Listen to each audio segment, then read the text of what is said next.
మహబూబాబాద్ పట్టణంలోని 36 వార్డులలో అభ్యర్థులుగా కాంగ్రెస్, బీజేపీ, బీఆర్ఎస్, జనసేనతో పాటు టికెట్ ఆశించి దక్కకపోవడంతో ఇండిపెండెంట్గా అభ్యర్థులు కౌన్సిలర్ ఎలక్షన్లలో పోటీ చేయడం జరిగింది. మహబూబాబాద్ పట్టణంలోని ప్రజలందరూ పనిచేసే వారికే పట్టం కట్టినట్లుగా సేవ చేసుకునే అదృష్టాన్ని కొందరికి మాత్రమే కల్పించడం జరిగింది. గెలిచిన వారు ప్రజలు ఆశించినంత మేరకు అభివృద్ధిని జరుపుతారో లేదో చూడాలి. కానీ మహబూబాబాద్ కాంగ్రెస్ అభ్యర్థులు 13 మంది, బీఆర్ఎస్ పార్టీ నుండి 11 మంది, బీజేపీ నుండి 1, సిపిఎం అభ్యర్థులు 3, సిపిఐ అభ్యర్థులు 3, ఇండిపెండెంట్ అభ్యర్థులు 5, మొత్తం 36 మంది విజయం సాధించారు.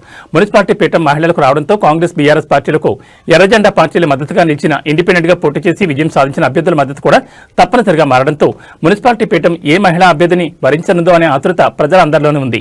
ఏదేమైనా గెలిచిన అభ్యర్థులు యువరక్తంతో ఉండడంతో 36 వార్డులను అభివృద్ధి దిశగా ముందుకు తీసుకువెళ్తారనే ఆశాభావాన్ని వ్యక్తపరుస్తున్నారు. ప్రజలు మహబూబాబాద్ 10వ వార్డు కౌన్సిలర్ గా భానోత్ పద్మారామో నాయక్ ఘన విజయం సాధించారు. కాంగ్రెస్ అభ్యర్థి భూక్యా రూప్లీపై 175 ఓట్ల మెజార్టీతో ఆమె గెలుపొందారు. పద్మ గెలవడంతో వార్డులో పార్టీ నాయకులు సంబరాలు నిర్వహిస్తున్నారు.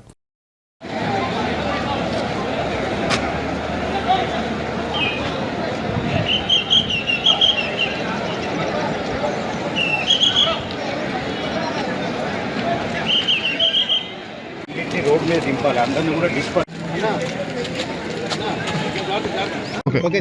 అందరికీ నమస్కారం.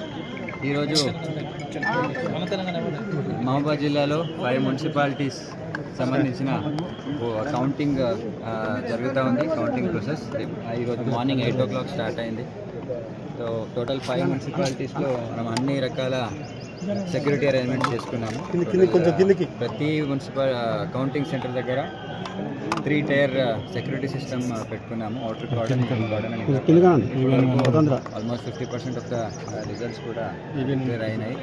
అంత ప్రశాంతంగా నడుస్తుంది కౌంటింగ్. అండ్ దెన్ ఇప్పుడు మహబూబాబాద్ పోలీస్ తరఫు నుంచి అందరికీ విజ్ఞప్తి, ఎలాంటి విక్టరీ ర్యాలీ కానీ ఈ తపాసు క్రాకర్స్ బంద్ చేయడానికి పర్మిషన్స్ లేదు.